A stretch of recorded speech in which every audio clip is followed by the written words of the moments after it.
Donc avant de commencer cette comparaison, il me semble important de rappeler la taille des deux caméras qu'on va comparer. Donc ça, c'est la GoPro Hero 8, et ça, c'est non pas la Go 2, mais la Go 2, c'est juste cette partie-là. On peut voir que la Go 2 est beaucoup plus petite, et c'est ça qui va expliquer les quelques défauts que je vais trouver en regardant après les images. Donc par exemple, vous allez sûrement remarquer que les images faites avec cette petite caméra vont être souvent sous-exposées, ce qui est un problème que je pense peut être fixé en changeant un petit peu les réglages, mais ouais, là le mode automatique a eu un petit peu du mal. Et voilà, maintenant qu'on a rappelé la différence de taille entre ces deux caméras, on peut commencer la comparaison.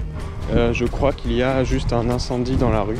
Donc dans cette vidéo, ça va être une comparaison entre les deux caméras d'action que j'utilise le plus, c'est-à-dire la GoPro Hero 8 et la Go 2 de Insta360. Si je compare ces deux caméras, c'est parce que en ce moment elles sont à peu près au même prix.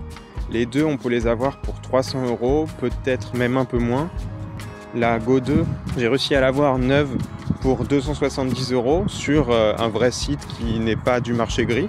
Et la GoPro Hero 8 peut être trouvé maintenant à 300 € et même à moins cher. Donc en gros, c'est deux caméras qui sont quand même à un prix qui est assez abordable par rapport à ce qu'elles proposent. Et c'est pour ça que je vais les comparer, parce que c'est aussi les deux caméras que j'utilise le plus dans la création de mes vidéos. Là, je vais aller dans un endroit qui va me permettre un petit peu de tester les capacités en basse lumière, parce que il va y avoir pas beaucoup d'éclairage entre ces bâtiments. Ça va permettre aussi de comparer un petit peu l'angle de vue de chaque caméra, parce que comme vous pouvez le remarquer, la Go 2 est beaucoup plus large que la GoPro, et pourtant les deux sont en mode linéaire. Maintenant, on va faire un petit test de stabilisation. La GoPro est mise en hyper smooth élevé parce que l'option boost sinon va trop recadrer dans l'image, et je trouve que ça perdrait un petit peu l'intérêt de comparer les images. Et la Go 2 sera avec la stabilisation la plus élevée, c'est-à-dire la stabilisation flow state. Donc pour ça, je vais courir un petit peu avec les deux caméras et on va voir la différence.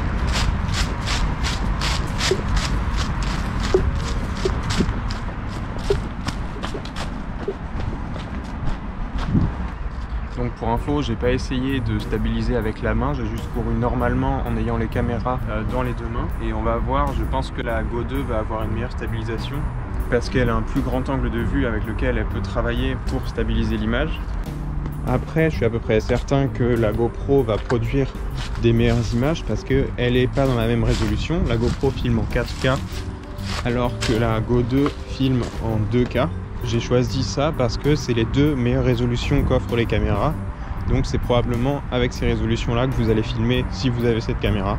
Maintenant, on va aller faire un test de plage d'exposition. Donc la plage d'exposition, c'est la différence entre les valeurs les plus éclairées et les valeurs les moins éclairées. Donc en gros, c'est des conditions difficiles pour filmer. Et on va voir comment est-ce que les caméras s'en sortent. Pour ça, il n'y a rien de plus simple que d'aller dans une forêt ou sous des feuillages et de filmer un petit peu incliné vers le haut, parce que comme ça la caméra va avoir du mal à exposer et en même temps bien pour les feuilles et en même temps bien pour le ciel. Et on va voir s'il y a une des deux images qui est beaucoup trop contrastée du coup et qui est peut-être pas utilisable. Donc pour ça, là ça me semble pas mal comme endroit pour pouvoir tester. En plus les couleurs sont assez jolies, donc on va pouvoir comparer les couleurs. Donc voilà, c'est vraiment avec ce type de plan là, on va voir si les feuilles sont bien exposées ou pas. Ici, avec une caméra qui aurait une mauvaise plage d'exposition, on aurait sûrement un ciel très blanc et tout ce qui est l'arbre et les feuilles de tout noir.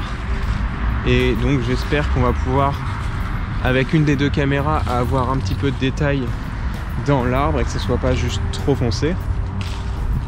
Pour info, les deux caméras sont en automatique pour absolument tout.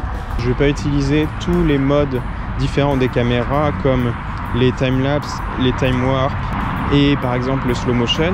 C'est surtout un test de comparaison pour du vlog tout simple, mais peut-être que si ça vous intéresse, je ferai plus tard une vidéo en comparaison des time warp et des slow motion. Pour ce qui est de la partie photo, je ne vais pas faire de comparaison parce que je trouve vraiment que les photos de la Go 2 sont pas top. Celles de la GoPro sont pas parfaites, mais La Go 2, je trouve, c'est vraiment son point faible. Mais bon, après, moi, c'est pas le genre de caméra que je vais utiliser pour faire beaucoup de photos. Maintenant qu'il y a un peu plus de silence, je vais refaire un test son. Donc là, je suis en train de parler avec la caméra Insta360 Go 2. Et là, je suis en train de parler et vous entendez la GoPro Hero 8. Je vais continuer un petit peu de me balader dans les arbres et le feuillage pour que vous puissiez voir quelle couleur vous préférez. Je tiens à préciser qu'avec ces deux caméras, moi sûrement que je rajouterai un lutte de couleur. Donc là, pour ce cas-là, j'utiliserai mon propre lutte que j'ai fait et je vais vous montrer la différence. Par exemple, ici, là, on est sans lutte du coup. Là, maintenant, on est avec mon lutte.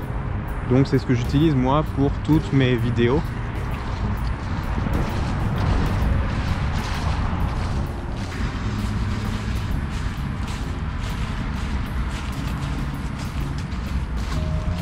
Ok, donc pour un test de son assez extrême, je vais aller me mettre à côté d'une climatisation de centre commercial, j'ai l'impression. En tout cas, ça fait beaucoup de bruit et on va voir si on entend encore ma voix.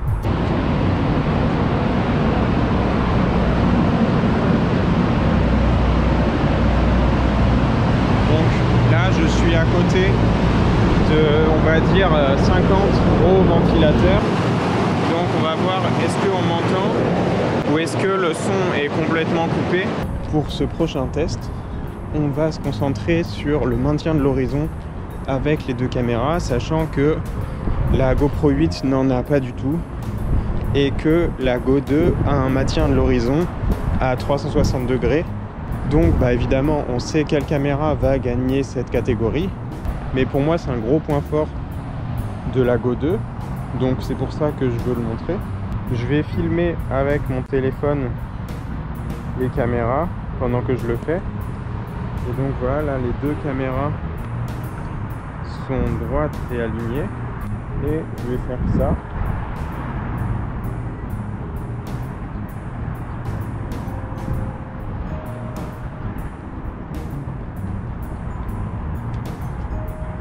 Et on va voir ce que la stabilisation et le maintien de l'horizon fait avec les deux scènes. Pour conclure, évidemment que les deux caméras sont très performantes et polyvalentes et elles ont toutes les deux leurs forces et leurs points faibles. Mais moi, ce qui m'a vraiment intéressé chez la caméra d'Insta360, c'est notamment le maintien de l'horizon qui est, je trouve, très pratique. On n'a vraiment pas à se soucier de comment est-ce qu'on filme du moment que la caméra est pointée vers la bonne direction.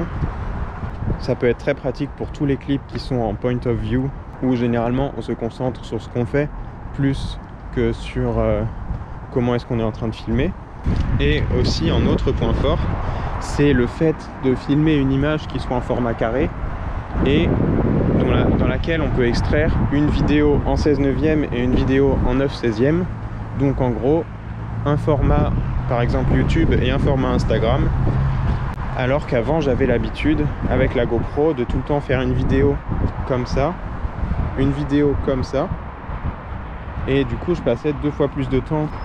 Et après, les points forts de la GoPro, ça va être surtout des points forts techniques, la plus grande résolution, mais aussi la durée de batterie et le fait que dans la GoPro on puisse mettre une carte SD, ce qui n'est pas le cas avec la Go 2. Elle a une mémoire interne qui est pas énorme, mais ça va dépendre beaucoup du type de vidéo que vous filmez. Moi ça me suffit parce que je pars jamais trop longtemps en ayant besoin de beaucoup de batterie et de beaucoup de mémoire. Voilà, donc là par exemple la Go 2 n'a plus de batterie et je viens de devoir la remettre à charger dans sa case. Bon, après ça charge assez rapidement, en 25 minutes en général on est au moins à 80%, mais pendant ce temps là la GoPro a encore 50% de batterie alors que je les ai utilisés tout autant. Après bien sûr on peut filmer avec la caméra qui est dans son chargeur. Et là la batterie devrait durer jusqu'à 3 fois plus longtemps. Un autre gros avantage pour moi de la Go 2, c'est le fait que pour 300 €, on la reçoit avec tous ses accessoires de base. Et pour moi personnellement c'est suffisant. Je pense pas que j'achèterai un jour d'autres accessoires que ce que j'ai eu dans la boîte, parce que ça couvre tous les besoins que je peux avoir avec cette caméra, alors que la GoPro, quand on ouvre la boîte, on a juste des fixations mais aucun accessoire, donc il faut forcément investir, sauf si on veut la tenir à la main. Donc en gros, la Go 2, une fois qu'on la sort de la boîte, on a tout ce qu'il faut pour commencer à faire une vidéo avec différents angles de vue et quelque chose d'assez complet, alors que la GoPro, en général, quand on l'achète, on sait qu'on va devoir après investir dans d'autres types de matériel. Pour préciser, tous les tests ont été faits avec cette fixation où les deux caméras sont de manière stable dessus, et du coup maintenant je vous laisse faire votre propre avis par rapport à ce que vous avez vu et à ce que j'ai expliqué. Personnellement, je pense que c'est deux très bonnes caméras et je vais continuer d'utiliser ces deux caméras pour toutes mes vidéos, juste elles auront des utilisations qui seront un petit peu différentes. En tout cas, je vous remercie d'avoir regardé cette vidéo et on se retrouve à la prochaine pour une future vidéo.